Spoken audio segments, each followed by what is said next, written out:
Hello and welcome to another exciting episode of the Full Spectrum D&D podcast. My name is Trey. I'm Rungren. And we have some exciting news. We had 1,000 subscribers on YouTube today. Yeah! Yeah. So, Thank you. really awesome. Appreciate everybody. And, of course, you know, as things continue to go forward, that'll just continue to move up. Thanks to all of you. Appreciate it so much. Yeah. Woo! 7 minutes he had to sit there. That's right. I did not say anything. That's why I started talking about cows. And no, I'm so stoked. I'm that kind of person where we hit that and I immediately go, oh man, I can't wait to get home and work more. gotta capitalize on that, you know? No, I'm excited. We got a lot of cool stuff coming. What's the small victories? Mm-hmm. You know, that one. Make sure they pay off. Speaking of cool stuff coming, we got some cool stuff coming for this podcast. I make it sound bigger than it is, I guess, but we're going to be covering a lot of cool stuff in the DMG that I think most players probably don't know much about, right? My cows came home. Yes. Well, yeah. I mean, because this is not something that most players are going to be looking at. Mm-hmm. You know, you've got enough to worry about with your character, your skills. You know, especially if he's getting close to leveling or you just leveled. You know, you got enough to worry about your character. So this kind of stuff that you may not think about, or have privy to, right. I guess to say. Right.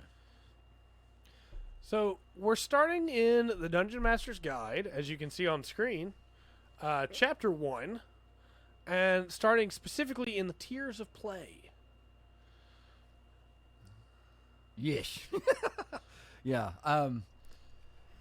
This is Give me a look there. Were we starting in play style instead of Tiers of Play? No. Okay. I thought you were going somewhere with that. No.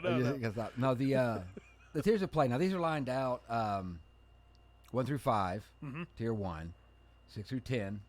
Is that it? 16? No, it's 1 through 4, 5 through 10. 5 through 10. Okay, yes. 11 to 16 and 17 to 20. 17 to 20. Yeah. So it's 1, 2, 3, tier 1, 2, 3, and 4. Mm-hmm. And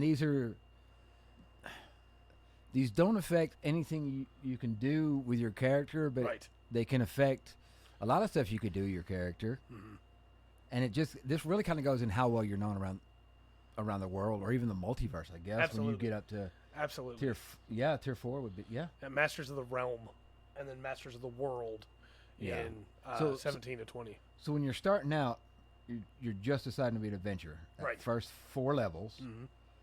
you're kind of getting stuff together, and in that first 4 levels, when you hit level 4, you should be okay, this is the character I want to carry on, or not, you know. But in the first 4 levels, so you're just not known. Yeah, for the most part, you've got mundane stuff. If you have any magic items, they're probably common or uncommon. Permanent items, maybe, and maybe you're dealing with fates of villages or specific people's lives. But if you're known at all, it's probably just, hey, you're from around the bend and you've dealt with rats before, you know? Yeah. Your mama knows you're special. Right. But nobody else really does. Yeah.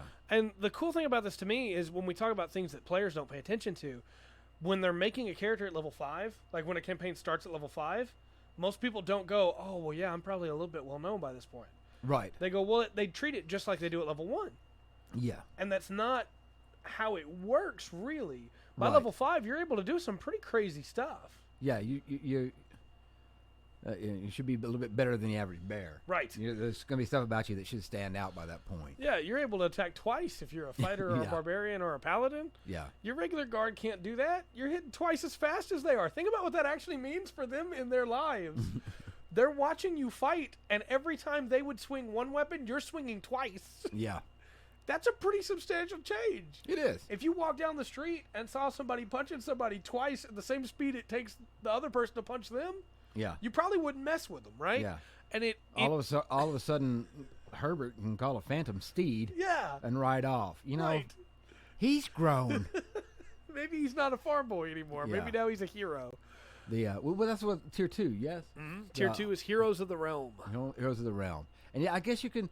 Through 1 through 4, I guess you could be a hometown hero. Right, you could. You know, and then you're getting a little bit bigger, mm-hmm. and you can kind of realm. The word realm could be kind of changed up a little bit, Yeah, I guess, for sure. for the area. Heroes of the zone. Heroes of Yeah. Heroes You know, of AutoZone. I'm not writing that adventure yet. That would be. I mean, everybody's artificers. Yeah, exactly. You know what? Look, we're not sponsored by. if only. But Look, I'll sing the AutoZone jingle if you sponsor us. That's all I'm saying. I will do that. Yeah, no, Heroes of the Kingdom, right? Heroes of the Empire, Heroes, whatever. Yeah. These are people that the names are known. If we wanted to put this in a different way, this is, everybody knows who Elvis is, but this is your local singer that has gotten a lot of acclaim. That their stuff is, like Rundgren's, now on Spotify. That's where I was going with that. Thank Get you, that sir. plug in there. Nice plug. I appreciate where that. people can find out about them. They know about them. They hear about them. They're not just somebody from down the street. Now this step right here, going from this to this is going to obviously change the relationship of people around. Yeah, for sure. Carriages for days. I guess this step's pretty easy to understand. I guess. Yeah, I think so. You're going and how it might change things. Like the mayor, as long as the mayor, your hometown doesn't hate you for some reason. If you need a favor, yeah, it might be a little bit easier to ask people for favors at this level. Yeah, as you well know, your fame will carry you a little bit. Well, and you got to think about it too, like we were talking about earlier, where people treat this like level 1. By the time you're level 5, as they point out themselves in the DMG, most people have mastered their class features at the beginning of it. Yeah. Some people can fly. Some spellcasters can use Fireball and Lightning Bolt. They have stuff like, by 10th, they have stuff like Teleportation Circle, Scrying, Flame Strike, Legend Lore, and Raise Dead. Things that you are not a regular person in the town if you can do those things. Yeah. You're that moment where the hobbits get to Bree and Aragorn is sitting in the corner smoking his pipe. It's that guy's not level 1. Yeah, right, exactly. And and depending on how you play the character, how he was treated, right. by the townsfolk there, your reputation, definitely that's another. Your reputation will start preceding you. Absolutely. Especially the local area. Absolutely. With that. And again, I think that's something that we lose because we play D&D 5e a lot as a video game, right? That's what happens with 5e. Yeah. Where it's, hey, you're level 6 now and you're doing your stuff, but you're in a new kingdom and nobody knows you. Yeah. It's like, well, realistically, people should be hearing stories of you now. Your tales should be getting spread out. And you get to that town and your adventuring party walks in and somebody in the bar goes, that's them. Yes. That's the ones that killed that lich. That's the one that stopped that dragon. Also on the DM side, if somebody stays with them a long time, their attitude may change For sure. as they see the character be able to start doing this. Right. Maybe even for maybe a little bit of condescending. When they first run into them at low level, but as they get start getting powerful to respect. Or, as just been pointed out in the chat, it goes the other way. That's the group that committed the war crimes. Yeah. It's when they first hear about them, it's like, hey, yeah, everything's great. And then, Yeah. those people aren't so great. Chat is slightly cut off due to this. I can make it fit, but it's going to be smaller and harder to see. So right now, it's just the newest message is the one that doesn't show up. So I opted to let it be cut off for the sake of it still being legible. That's the word. Yeah, I'm good with that. But, Yes. yeah, it was Din's fault. I think another thing that people often forget about with this tier is, hey, at this tier, you're known for the wrong reasons too. As has been pointed out, your mistakes, but also the villains know about you. Yes. Somebody trying to commit a crime in this area knows that you're in this area and you're a problem, and they may do things to slow you down. Yeah. That wouldn't have happened otherwise because people know who you are. True. Or you can get taken advantage of. Hey, adventurers, heroes, I need you to help me. My son's been kidnapped. I need you to go free him. Well, actually, he wasn't kidnapped, and I just want you... He's over there. This is part of a scheme we made up. I just want you to go kill that person because I don't like him. Yeah. And I know that you will if it means that you're helping people. So Go take care of my problem for me. Yes. Yeah. Now this next step, because that kind of becomes a big sub, and so your game may not go out any bigger than that. Right. But so the next step. Yeah, Masters of the Realm, levels 11 to 16. Your characters are OP at this point. Yes. True paragons in the world is what they say, but you don't have to be good people. You can also be bad people. Yeah. And you're well known at this point. What happens if the bad guy starts hearing about heroes instead of being scared of them, instead runs smear campaigns? Yeah, absolutely. You know, that's an option. That's an option. And starts putting up different plans, or starts moving plans differently depending on what the heroes have done. Yeah. Yeah. In last campaign, some of the stuff y'all rolled for that you didn't know the percentile rolls was who was doing what based on what information. Right.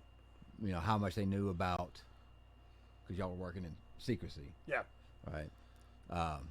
But yeah, that's definitely something to think about, because a ancient red dragon is not going to be worried about 3/4 level adventurers running around. Absolutely.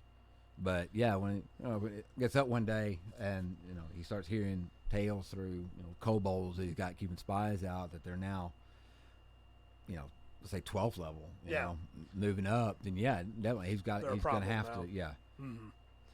He and the other way around, if a gold dragon is protecting an area and he's watching, he's probably not gonna care too much about any 4th level deviants, but if they start scheming and working their way up at 12th level, that gold dragon is gonna have to take notice of them. Absolutely. This is also the tier where I think with NPCs, you kind of stop having NPCs that are at this level for the most part. You have NPCs that are at the tier below or at the tier above, but realistically, if your party comes to a kingdom and they have a court mage, that court mage is probably not able to cast Disintegrate. Yeah. That court mage is probably able to cast Fireball, but stuff like Disintegrate, Blade Barrier, Heal, Word of Recall, Find the Path, Contingency, Teleport, True Sight, all that's True Seeing is the spell that gives you True Sight. All that stuff is available in this level tier. You have your fighters hitting 3 times, your barbarians able to rage forever. You have your rogues hitting for sneak attack that is 66 at this point? 5d6 maybe? It's nuts what they're able to do at this level. Yes. And it's pretty crazy that once they are able to do this, they are still just wandering the world. At this point, personally for me, I think there's no real reason to have the party just roaming. I think they should be on objectives at this point. Yeah, they're too. Yeah. Because what could be a threat for them just wandering around the world? Yeah. Yeah, that's what I'm running, because the challenge rating doesn't do justice. You have to go obviously up and above. Yeah. And depending on how how the characters are growing, how powerful the characters are becoming, depending on magic items, that I think the highest I've had to grab is like 5 or 6, maybe 7 CR rating over. Yeah. But to chat, yes, it did make for a good ending. And also, the problem that I have with a court mage being strong enough to use Disintegrate is, why is that a court mage at this point? They can cast Disintegrate on people. Yeah. I mean, it's not that a mage in a emperor or king's service would not be powerful, but either that's unless the jester might be the most powerful thing there, and between him and the king, who cares what the court wizard? So I guess maybe there is, but on the whole, your average court wizard is because that's also going to be you have to take care of that wizard. That wizard's going to have needs. He's going to have spell components he needs and a laboratory. By the time they can do that, most of them, I think, would probably go off on their own. Yeah, that's what I'm saying. You have to have huge incentives. Mm-hmm. Huge incentives. Yeah, it'd be really tough to give and this is the same with parties, right? Like, players, what reason do they have to do your task for you when you're offering them gold at this level? When gold is worthless at this point. Yeah. They have so much gold stored away that it will never matter again. You know. It's hard to. It's really hard to work. Not hard to work. It's just there's no reason for a detailed economy in this game. Right. Why make the economy because if you really get any more detail with it, it's going to be the most intricate part of the game. Right. Yeah. So it's a pretty interesting level span, and most campaigns never get past this. Right. yeah. Well, honestly, it gets so. Like I said, you end up having to when you get to those levels, especially up to 15, 16, when you're ending out this tier. Yeah. Fixing to hit that last tier, you're as a DM, you're modding stuff. You're having to throw such large capacity stuff at them, which I would say is fine. Yeah. You know, it may work out, but why would murder exactly? Yeah. The What need have I for money? I take what I wish. but anyway, you have to like such massive amounts of damage, such massive so many rolls, such big battles to try to present a challenge. Yeah, for sure. And then our next tier is where, hey, your players might as well be gods in this world, as far as your commoners are concerned. I think so. Know? Yeah. Level 17 to 20, you're masters of the world, basically. You can. Your monk no longer ages. Yeah. And is immune to all kinds of disease. Yeah. Effectively immortal. Well, I mean, look at you could you are Diablo 3 Nephilim. Yeah, absolutely. At that point, like you're saying, the barbarian constantly rages. Yeah. And it's just thrown out now. The monk lives forever, and it's just. Brrr, Yep. They're rolling so many die. You got so many die on the backstab for the rogue. The druid lives forever. Mm-hmm. The cleric, undead can't even get close to the cleric. Yeah, you can't. They crumble when they get close. Yeah, goes the cleric, and then keep crumbling as the paladin chases them. Yes, absolutely. It's nuts, and the fighters over there just throwing out 4 attacks a turn, just hitting for insane amounts of damage every turn. Yeah, 8 attacks with action surge. surge. Every once in a while. Yeah, level 20 campaigns are really fun. The problem is D&D's not balanced for this. No. I want to real quick give you the list of spells they mention in your, hey, when you're thinking about this is what you need to remember. Wish, Gate, Storm of Vengeance, Astral Projection, and then there are also legendary items that are available at this point, like Vorpal Swords and Staff of the Magi. Like, your party is basically unkillable by anything that is not already at that tier as well. And your standard goblin invasion is nothing to this party. I wouldn't even make them roll to fight goblins. At level 20, they don't have to roll to fight a level 1 goblin, a CR quarter goblin. You can have, I'm trying to think, level, it was a Sunbeam. What level starts casting? Sunbeam was 12. 12, and you keep it there and it keeps blasting. Yep. Radiant damage. Mm-hmm. See, that I've had a group, I want to say the group was 12 to 13, cleric and a wizard. The cleric, both of them cast, I can't remember what the other one, that might have been the Call Lightning. Yeah, Call Lightning's very good. Where you concentrate, both casted up a little bit. Well, not the Sunbeam, but Call Lightning. Anyway, they're just sitting there concentrating on a ship over a battle, a huge battle underneath them. And, just a massive amount of damage in a huge area. Yeah. For sure. And that's even low middle tier. Right.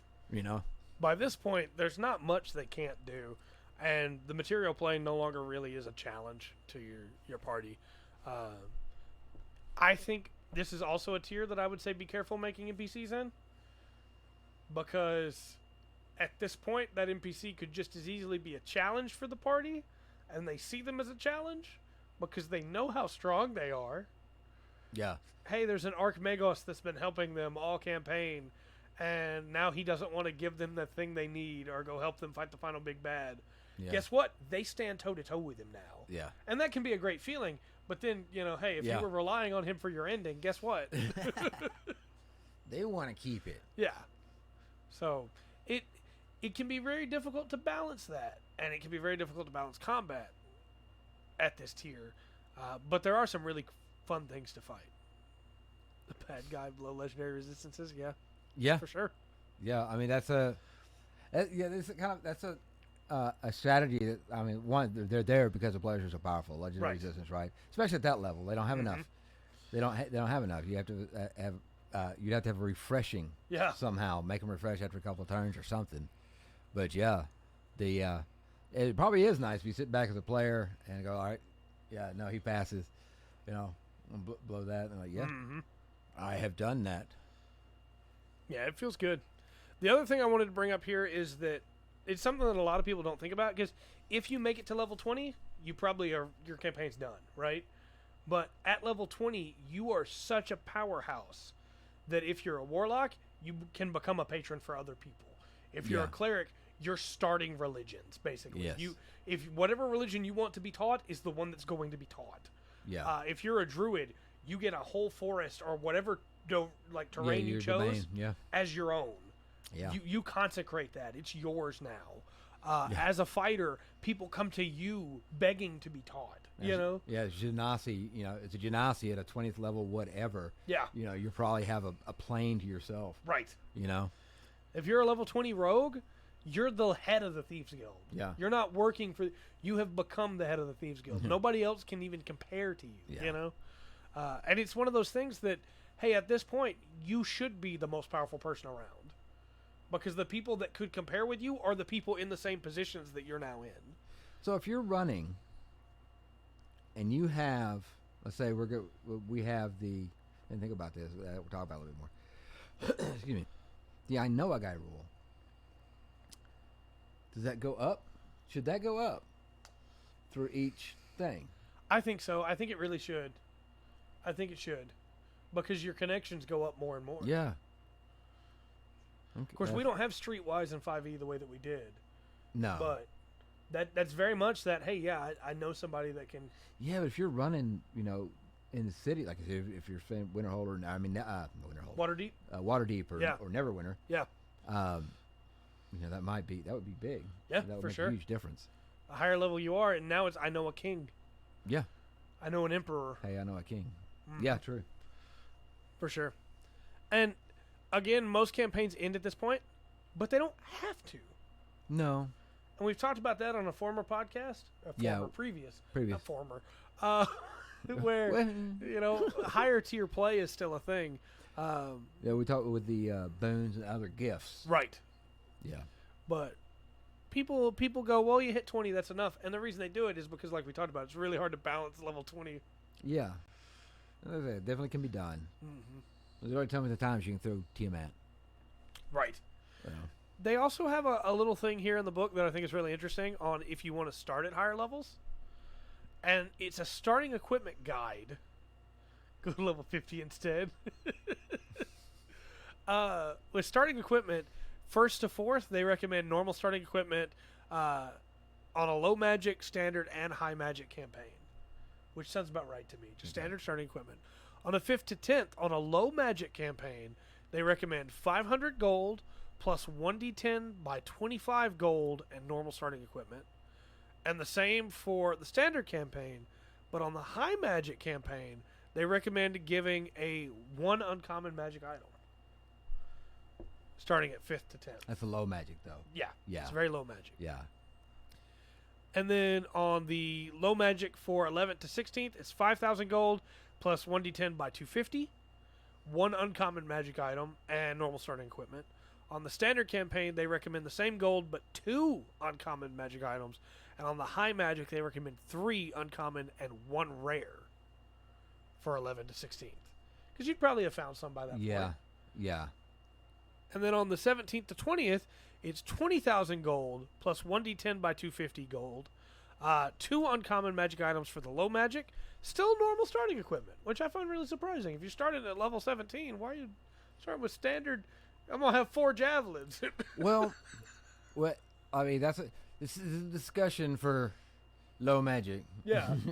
As for the Tyson campaign, which probably is in the chapter maybe. Yeah. I think it is. I think it's under play style. I think I would go a little bit more. though. Even because even by Lord of the Rings standard, by that if you're in that level, you are an Aragorn or Prince Imrahil. Right. You know, you're up there. There's something more than just standard equipment and a couple of uncommon Well, then again, you could argue that Glamrig is a +1 weapon. Right. If you look at it that way too. And I guess that would take up your magic item slots for +1s. But it just feels really weird to me to go, hey, yeah, at this level, starting equipment still. I should clarify, for the standard campaign, it's the same amount of gold, 2 uncommon and 1 rare. And then for the high magic, it's 3 uncommon, 2 rare, 1 very rare. And also, that is per player for the gold, not per group. Yeah. So, if you're smart in the D&D world, everyone become monks, get to level 20 to max out monk, never age again. Then become level 20 and everything else one at a time, becoming more than a god. I suppose. Start out with monk or druid. Yeah. You're good to go. Mm-hmm. Yeah. And that's really the Tiers of Play section. I don't know if you had anything else you wanted to say on that. No, I just was trying to think of how to run a character to wrap around. It's like, all right, I mean, what can? Yeah. I can't run a level 1 campaign. Right. Can you imagine? With 20 level skills. Can you imagine? There's some other stuff in this chapter that we might cover, but the next section in here is the flavors of fantasy, because we didn't get into the play styles, which that's we could go back and do those, but that is hey, how do you want to do your campaign? Yeah. We didn't get into the campaign events from chapter 1, which is hey, maybe here's the rise and fall of an era, or a rebellion, or a new organization, and all that stuff could be fun to go back and go through as well. Yeah. Well, there's uncommon. Most people are going to be running a high magic campaign or decently high magic high campaign, whether they realize it or not, because giving magic items out is good for the players. It's good for the. Yes. Of course, I kind of understand what they're saying for starting at that level. Yeah. Especially like for a one shot, because you start cranking out all the magic items these folks might have, and then trying to scramble as a DM to give anything that would be challenging would be tough. I think go ahead. But I was going to say it's actually really easy to get. It just depends on the way you're playing. Yeah.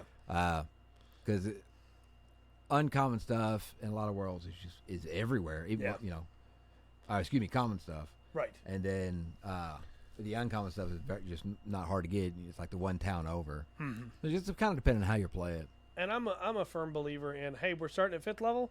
All right, we should probably give everybody magic items. Yeah. However, I will say there's a class that has kind of undermined that for me that has been added, which is Artificer. Because if you give everybody at level 5 a magic item, Artificer has 4 magic items at level 5. Yeah, what a class. It's the same. It's the same in D&D. They got prices for it. Yeah. What may be different is you've got standard pricing in the player's handbook, and then for magic items and specialty stuff in the DM's guide, there's pricing for that, or I guess it'd be advised pricing. For it. I'll go about that. Well, what do you think? You want to move to the next section here, Flavors of Fantasy, or you want to go back and catch some of the stuff we skipped to get to Tiers of Play? Well, let's do Flavors of Fantasy. So this kind of goes in with the Tiers of Play, right? Yeah. Because depending on what tier you're in, you're going to have a different style of campaign, right? And specifically, they get into, hey, this is a fantasy game. You can make a campaign however you want. But I don't think you should ever stick to just one. Okay. Unless you just really want like a Call of Cthulhu style game. Oh, okay. I see what you're saying, yeah. I feel like you should mix and match them. At lower level, maybe you're doing the Swashbuckling campaign or a Intrigue campaign. But when you get up into higher levels, maybe, hey, it's time for war, Yeah. You bought magic items like this, a sword that has +1, but it's a specific sword. Yeah, you can just get +1 versions of almost all weapons. Yeah, or meet somebody that have somebody enchant it. If you have a special sword for your character. Yeah. This is the way I like having a special weapon for each character, or something special for each character that grows with them. I agree. That gets better as they do. That that favorite dagger, let's say, that's +1 that they got, they really like, becomes +2 at 5th level. And kind of grows with them, and even maybe gains some powers. Right. I like that, but I also like the inverse, which is, hey, my weapon broke. Now I have a new weapon. Hey, that weapon broke. Yeah. And I'm just picking up my enemy's weapons as my weapons keep breaking. You know? I think either one of those is really cool. I hate the in between. We rolled on a magic item table and we got a +1, and the DM decided it's a +1 hammer. Nobody uses hammers. Yeah. So now either somebody has to go try and train in proficiency for hammers so they can use this that's better than everybody else's weapons, or we sell it and try to buy one that fits. Well, see, that's one of the reasons why I like doing like I said, the one special weapon. Yeah. That goes, because then if you decide to do a random treasure table, the +1 hammer is like, okay, well, nobody uses it. It's not a loss to sell it. Exactly. And if it comes up where there is something. Also, usually the armor becomes more important then, or rings, or things like that. Just had an idea for a really dumb fighter that is like, hey, this fighter collects the weapons of his enemies, and he just has 1,000,000 weapons on him, and every time they break, he just uses a different weapon. He's not attached to any of them. He just keeps, the enemy's running away. All right, what did I grab? Sword? Throw it. Right. Oh, I missed it. Broke. Oh, well, I got 7 more. Well... if we had a good way to make a good throwing class. Yeah, I agree. It's like arcane archer and change it. Yeah. Or make a class that way. Arcane tosser. Yeah. Brick the weapon breaker. Right. Yeah. That'd be fun. So the flavors of fantasy they get into here are the basic one, heroic fantasy, which is what D&D is in a lot of ways. Yeah, well, I think and that's what I'm going to run, especially for people's first time. Exactly. Always. Yeah. And this is, I think, heroic fantasy. I'm glad they break it down like this, but realistically, that ties into all of these for the most part. Yeah. Because the very next one is sword and sorcery, which is, hey, it's blades and magic. It's, you ever read a fantasy novel? Because that's what it is. Mm-hmm. They bring up like Dark Sun and how it's got a lot of sword and sorcery in it, but Dark Sun also has a lot of dark fantasy in it. Yes. But realistically, if you've got your Dragonlance, it's a sword and sorcery, right? Even though it's also dark fantasy, and that's where I don't think anybody should take these. Heroic fantasy. Yeah. Nobody should take these as like gospel. Like I have to do this one. Yeah, I think you should mix and match. This sets, I don't know. This just sets kind of an overall tone, and then you flavor it with the other ones where you need to. Yeah. It's not other TTRPGs. It's giving you different ways you can run 5e. Yes. To be able to do it. So maybe you just want to... And one of the things they bring up in these is maybe you limit the classes in these to be specifically this. So for sword and sorcery, they say fighter, rogue, barbarian, wizard, cleric, paladin. Yes. And that way you don't have any... Warforged? Retake. Sorcerers or warlocks. I try to combine those two. Yeah. Or anything like that to try and make it follow that classic feel. The next one, of course, is epic fantasy, which is, it's the good versus evil. You're going in with Bahamut. You're going in and getting everything. And they specifically say Dragonlance is epic fantasy, which it is. It's also dark fantasy. It's also sword and sorcery. Again, these things all kind of flow in together. But if you just specifically want, hey, this is the noble journey to go throw the ring into the fire, this is epic fantasy. Yeah. Next up is mythic fantasy, and this one's really interesting because they specifically go, hey, what if we tried to be more mythological? Your character choices are going to be like minotaurs and humans, no elves, no dwarves, things like that, satyrs and centaurs and things like that. Yes. Specifically going for things like Kukulkan or Gilgamesh, Yes. Bringing the Tuatha and things like that. I'm going to be good and not go back and correct myself for Kukulkan to the correct pronunciation because nobody would understand what I was saying. Can I, real quick, can I derail for a second? Absolutely. It really bothers me as someone of Irish descent when people tell me I'm saying Kukulkan wrong. And they go, well, it's Kukulkan. It's like, no, it's not. It's Kukulkan. But I can't say that because nobody knows who I'm talking about. Right. So it's Kukulkan. Right. But, yeah. The same thing happens with Fionn McCool. People go, well, his Well, name's yeah, Fionn if you're McCool. if you're doing Norse mythology, Right. they absolutely would be. But if you the elves and orcs and goblins, Yeah. like if you're ripping off Tolkien, you're gonna have elves and orcs, Right. goblins, because Exactly. he's pulling from Norse mythology in a lot of that. If if you're doing this like you're talking about maybe some Irish mythology, Yeah. you have fairies. Right. If you're maybe Herringons and Ettercaps. maybe pull stuff, which you still have some elves there if you Right. did the Shakespearean kind of Midsummer Night's Dream type thing. Go Sumerian and have Leonin and rock people. Yes, Egyptian. Mm-hmm. You could do that for like a Hindu or Indian setting. You could do have like the Loxodon. Yeah. They do things like that. And that's what they mean with that. But again, they all kind of flow in together. You could make a mythological setting where everybody's fighting each other, and you limit the different areas people come from to be that mythology. Check out the Radiant Citadel when it comes out. Yep. That's I'm so That's what they stoked for did. that. I'm so stoked for that. Yeah, that's what they did. This edition of 5, the second edition had 5 in the DMG. It does a little bit in this one, but the second edition had this whole section on mythologies from all around the world. Yeah. And they had the pantheons of the gods that were there and everything else. Mm-hmm. They haven't and folklore and things like that. You saw it through the monster manuals where you had all kinds of creatures from all folklore from all over the world. Yeah. And I think the Radiant Citadel, the one that's coming out, they're finally reaching out to different cultures and really bringing in a lot more. Now some of it's there, Right. but for the most part, it is kind of the Norse.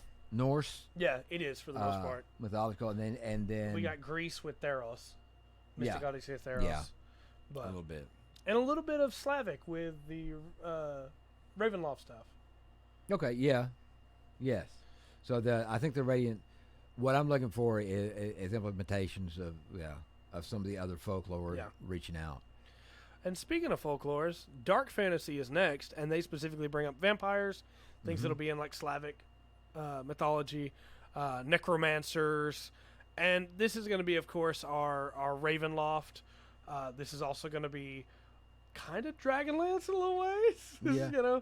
A lot of things fall into dark fantasy. Dark Sun, of course. Well, you could but if you could run a dark a Nazi, Yeah, that's very true. a Nazi a campaign, Yep. and that would be mythology. Yep. Mythological. That's very true. We have Onis in this We do. edition, so yeah, you could run a mythological dark. Yep. Oh, the Night Parade. Mm. Oh, the Yakiyagyo.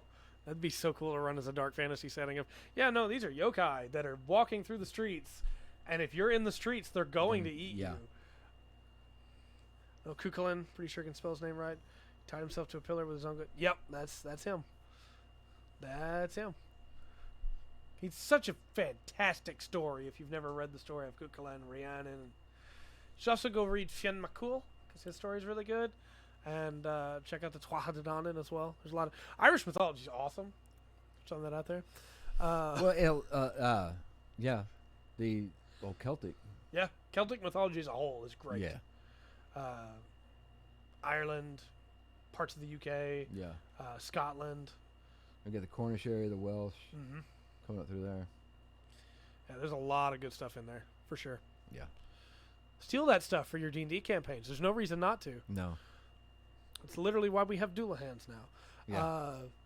Intrigue is the next one, which is, again, this is probably going to tie into a lot of your campaigns, but you absolutely can have a campaign that is just intrigue. Yes. That is, hey, you're in a court, you're all court officials, Mm-hmm. you have your old abilities, because maybe you used to be a fighter, used to be a sailor, used to be whatever, but now you're working for the court, and you're trying to solve this political intrigue. There's espionage, there's sabotage. 100% would see a campaign like this where, hey, the rogue of the party never is out in front of everybody. The rogue of the party is constantly stealthing around, Yeah. trying to get information. The bards in this campaign, College of Whispers, trying to get stuff around. are a druid or a wizard that, hey, nobody else in this whole court knows that I can turn into an animal. Right. And I can hear what they're saying, you know? Yes. I want this yokai thing. Find a Yuki-onna, have an Oni, and have them both become your lovers. I mean, you know? Yuki-onna are pretty great. Ice women are pretty great. I was going to say they're pretty cool, but I felt like that might have been too much. A bit on the nose. A little bit. Yeah, no, you know, hey, and the example they give you here is the Brimstone Angels novels. But, hey, you can take for Intrigue, you take Machiavelli. Well, I think you could do. I think you could reverse engineer some, Sir Arthur Conan Doyle, some Sherlock Holmes. For sure. Trying to think of that. Well, because they go political intrigue, and my first thought is like kingdoms, but why not detectives? You know? Yeah. Oh, Yeah. Detectives with the mists of the Ravenloft, Yeah. the mist of Ravnica. Oh, Yeah. Now Every week- you see what I kind of want to run. yeah. Every week you're in a different setting because you've been thrown there and you're trying to figure Yeah. out what's going on, trying to Yeah, solve but the there's mystery. two things that you got to chase. Yeah, Yeah. That's the one I want to run. that'd be We'll pretty see. cool. That'd be pretty cool. Great in a swamp setting. Think it's Scottish, maybe in others too. Your fave folklore creatures. You said Scottish, and I thought of the Groff. Or not Scottish swamp, and I thought of the Are you Groff. talking about the horse? The Kelpie? The version in the sea and a version in the. Yeah. Yeah. Yeah. Kelpies are pretty great. Yeah. Are they? Yeah.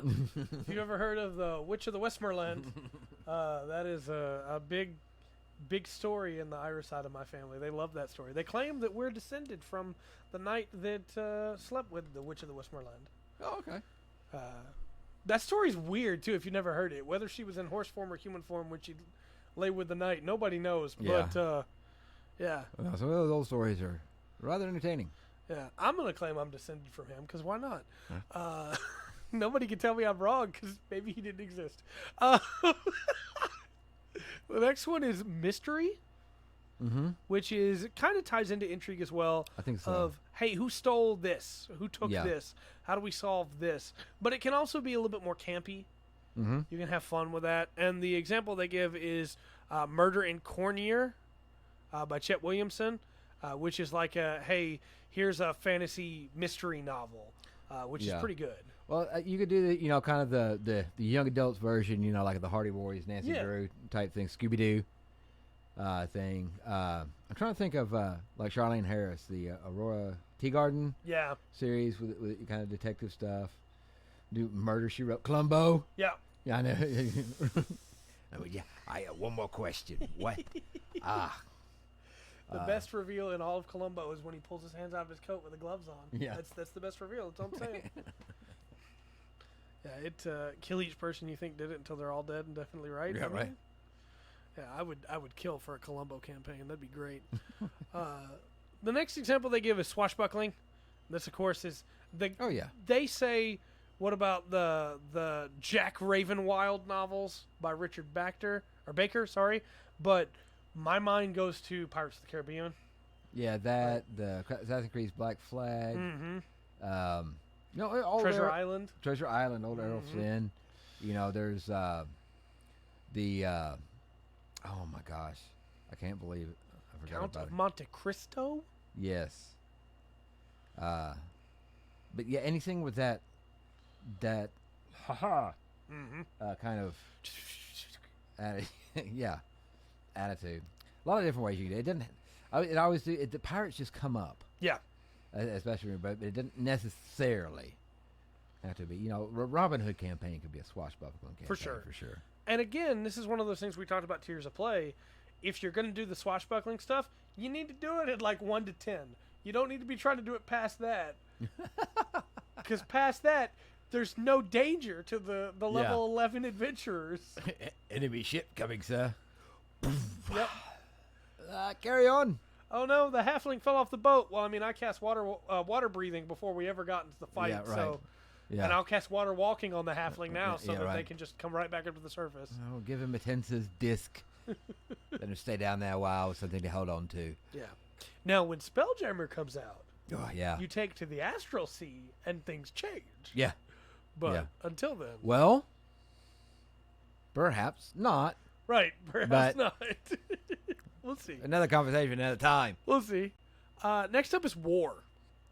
And of course, this is, hey, there's an army coming. And the example they give is the War of the Lance from Dragonlance. Which is, that's pretty Yeah. apt here. It is. Well, I was thinking I was trying to think of any others that fall under anything that's that Westmarch, large. maybe? But I think I've got to go with we go as big as that one for sure. Yeah, for sure. I can't think of it. Shakespeare books are more detective. Yeah, maybe. That's a good point. I think another big war example I'd bring up. I mean, I know we bring it up all the time, but retake, Lord of the Rings, Yes. and Romance of the Three Kingdoms. Oh. Those are great ways to come up with ideas for war. Oh yeah, campaigns. yeah. There's if you're looking at fortunately through world history, Yeah, there is lots of well documented, really interesting, and war. I think war can be interesting, but there has to be some intrigue in it as Yeah, well, I agree, or it kind I of agree. falls flat. And I think the Sendoku Jidai yeah, for sure. period is a really good. But maybe I guess Oh. even the Endo one or the Edo, excuse For me. sure, the Edo period. Please forgive my. Oh, you could have a great campaign with Oda Nobunaga, where you're a retainer to Oda Nobunaga, your whole party, and then the stuff happens. We can spoil it, right? It's history. I think spoilers. Spoilers for the 1500s. Yeah, one of the biggest moments in history. Oda Nobunaga gets betrayed, and then you're on the run trying to find a new warlord to follow, or maybe your party rises up as their own warlord.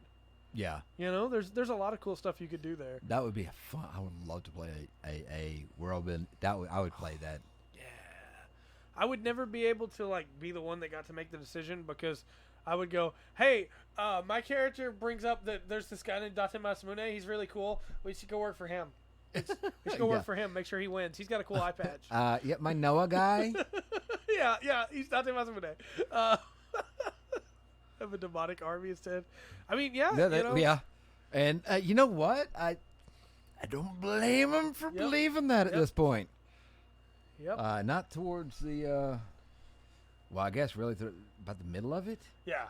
There's a reason he's known as the Maokutan or Raokutan Maol, the devil king of the Yeah. sixth heaven. Talk about a Robin Hood story gone wrong, man. All of a sudden, Oda Nobunaga shows up and goes, "Those people over there," and his army of arquebuses just go, Yeah. and everybody's going, "What is going on over here?"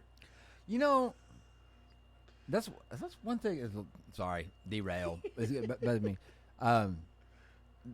When samurai were using gunpowder, they didn't not use No, firearms. they had guns, right? By the time, especially in the once again, please forgive my the Edo period. Yeah. I think that's the correct way to say it. Archery wasn't a war thing. Right. Archery was a mind training Exactly. exercise. And people always forget about the Saika clan. That was their claim to fame, was that they were extremely good marksmen with a rifle. Yeah. But Oda Nobunaga was the first one to go, "Hey, let me buy a bunch of those and have a whole contingent Yes. that just uses those." Yeah. And hey, when we come into the battle, guess what? Yeah. Sorry, Asai Nagamasa, one of my favorite people in that time period, that gets completely betrayed by Oda Nobunaga. Yeah. Marry my sister. Haha, I just wanted your land. Die. Yeah. Makes me sad. Yeah, ninja were using guns way. People Yeah. just go, "Well, it was about the blade." It's like, I mean, sure, for some it was, but those died. Yeah. And Quickly. but no, it wasn't.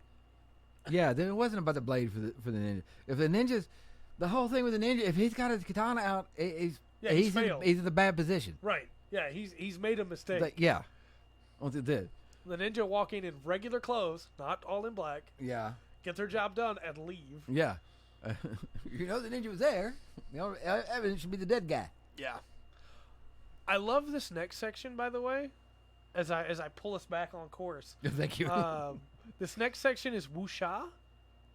oh, okay, And perfect. I love that it's in here. exactly perfect. I don't. I mean, it is, though. It is. Just saying. Ninjas more like they use bombs and guns instead of blades. Yeah, ninjas use poison and, Yeah. you know. Wuxia is so special to me because Wuxia is like, it's the perfect combination of fantasy and nonsense in the best way. And I mean that as respectfully as I can because I adore wuxia. I read wuxia novels all the time. It is incredible what you can do in wuxia. People can fly in wuxia, and they're fine. Wuxia is anime. Anime comes from wuxia, literally. Yeah.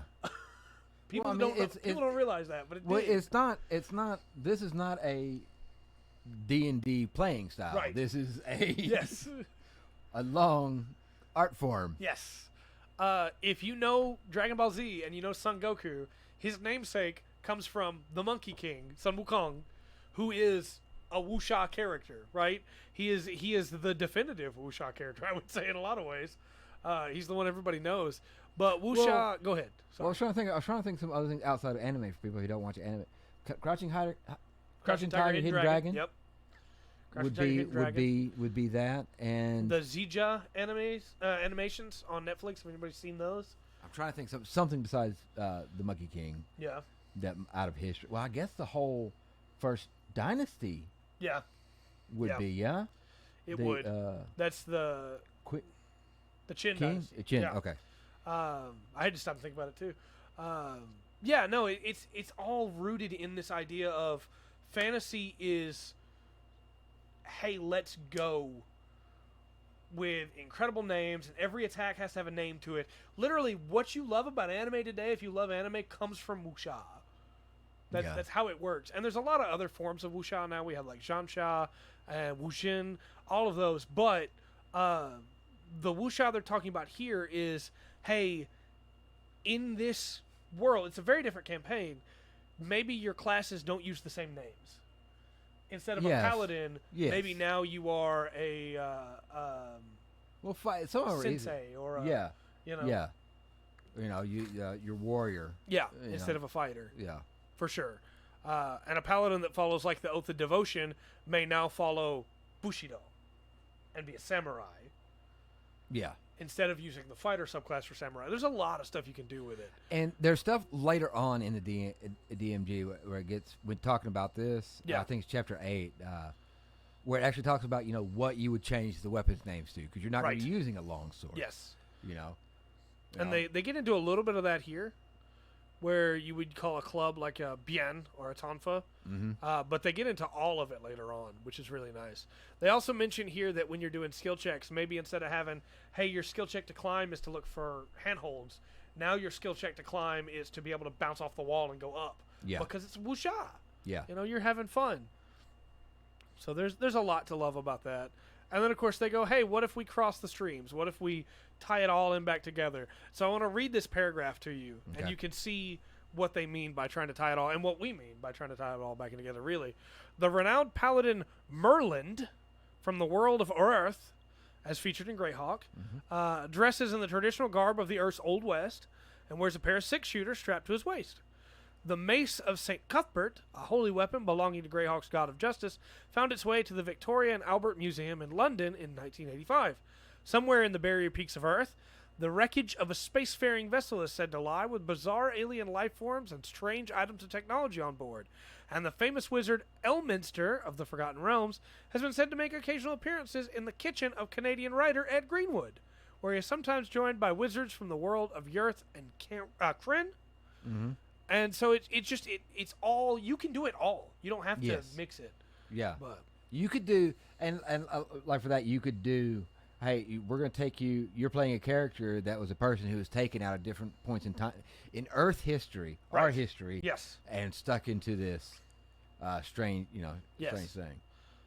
And hey, now you got to learn how to survive. Yeah. Yeah. And you can mix, and you talk about mix, and and anime, you bring up anime, some of the stories that have been, they're Western or however you want to look at it, stories that have been adapted, of course we talk about Studio Ghibli on other stuff, absolutely. A lot of stories that they've done on that, or I'm trying to remember it's King Arthur. Yeah. Fate. It might be it. Is that in the Where future? Saber is King Arthur. Man, it's been a while, but that might be it. Yeah. But anyway, there's a lot where you can kind of do. You know, that it's that you can tell it's not. Yeah, there's because I remember seeing like they have the white background with the red cross on there, but the armor is not. Right. Absolutely. You know. Well, and of all things, like gargoyles, the old cartoon gargoyles, right? Oh yeah. It was dark fantasy. Yes. But then it brings in Macbeth. Absolutely. It brings in King Arthur. It brings in Titania and Oberyn, and it brings in Tuatha. Mm-hmm. You know, it's pretty crazy. This, you can do whatever you want. Yeah. Just have fun with it. You know. You know, and the you know, on the other side of it, do whatever you want. Restrictions. Don't look at restrictions as a bad thing. Don't put in restrictions to be a douche. Absolutely. But you know, sometimes limiting the like every one of those you picked out, you could limit down classes and stuff to really get the players to concentrate on the flavor of what's going into the campaign. Well, and like in a wuxia setting, if you're playing a wizard, you're probably needing to play a blade singer wizard. Because you're going to have trouble keeping up if you don't. Yeah. You can't just rely on magic in a world where people can fly. Yeah. You know, there's a lot of different ways to make unique campaigns. And I wanted to ask you, I know we're getting close to time, but I wanted to ask you, what do you think are some flavors of fantasy that they missed here? Well, I think there's a lot, baby. That's a whole book on itself, right? It is. Absolutely. You know, because you've got I Can Run Dune. Right. Yeah, they don't have anything for deserts in here. You know, or survival campaigns. You know, I could, or like you know, Arabian Nights. Yeah, 1001 Arabian Nights. You know, you could that. They don't have a dungeon campaign in here. No, you got the Mandated Sci-Fi. Yep. The Tomb of Annihilation. You've got Dungeon Meshi, which is a pretty popular D&D inspired manga going on right now, where the party has to eat monsters that they killed because they ran out of food, but they can't get back out till they get to the bottom. So they have to cook the monsters. Yeah. There's so much you can do. They don't have a specific like monster hunting one, and that's survival. a pretty big thing, you know? Yeah, survival. You know, you know, you can, and like you said, a lot of these just mix over so much. The whole is that you can have horror detective. Yeah, for sure. You know, they don't have cosmic horror in here either.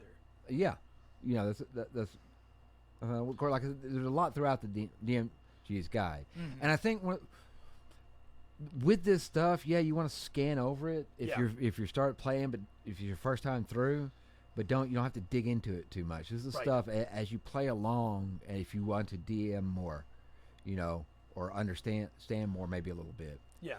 And I kind of want to go back to something Dark said earlier about they're saying, hey, they're telling you to play other games. Right. I believe if I get the hard copy and flip to the back, they have this long list of stuff to look at, books to read. Yeah. And things. And I think there's a couple of role-playing. I think there are, I think there are a couple of tabletop games on there. Yeah. I know one of the things that was brought up recently with the Spelljammer stuff was, I don't remember which member of the team it was, but one of the members of the teams over at Wizards tweeted out, hey, maybe look into Lancer if you're looking for something to tide you over space-wise until Spelljammer comes out. Yeah, and that's a good thing. Yeah.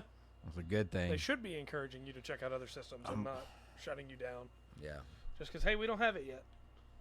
Right. So next week. Yeah.